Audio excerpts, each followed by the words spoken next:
નમસ્કાર બધાને. આજે આપણે ચૂનાનો વપરાશ કરવાના છે આપણા ઝાડવાઓને પેઇન્ટ કરવા માટે, જેનાથી ઝાડવાઓને ઠંડક મળે.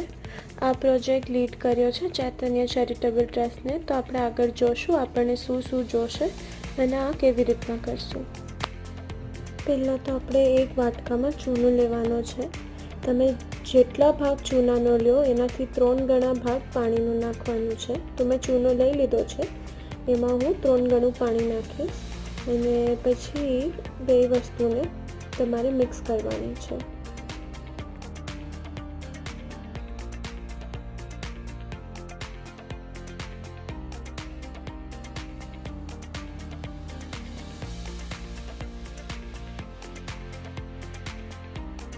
તમને વિડીયોમાં જેમ દેખાતું હશે આ કન્સિસ્ટન્સીનો તમારો પેઇન્ટ થઈ જાય, તમે એને વાપરી શકો છો આગળ પેઇન્ટ કરવા માટે. જેમ તમે વિડીયોમાં જોઈ શકો છો હું ધીરે ધીરે પેઇન્ટ કરું છું, પણ તમારે એક વસ્તુનું ધ્યાન રાખવાનું છે કે આખા ઝાડને પેઇન્ટ નથી કરવાનું, અડધા જ ઝાડને પેઇન્ટ કરવાનું છે.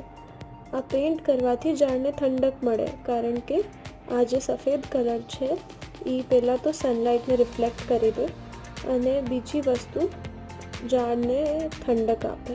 એટલે આપણે ચૂનાનો વપરાશ કરીએ છીએ.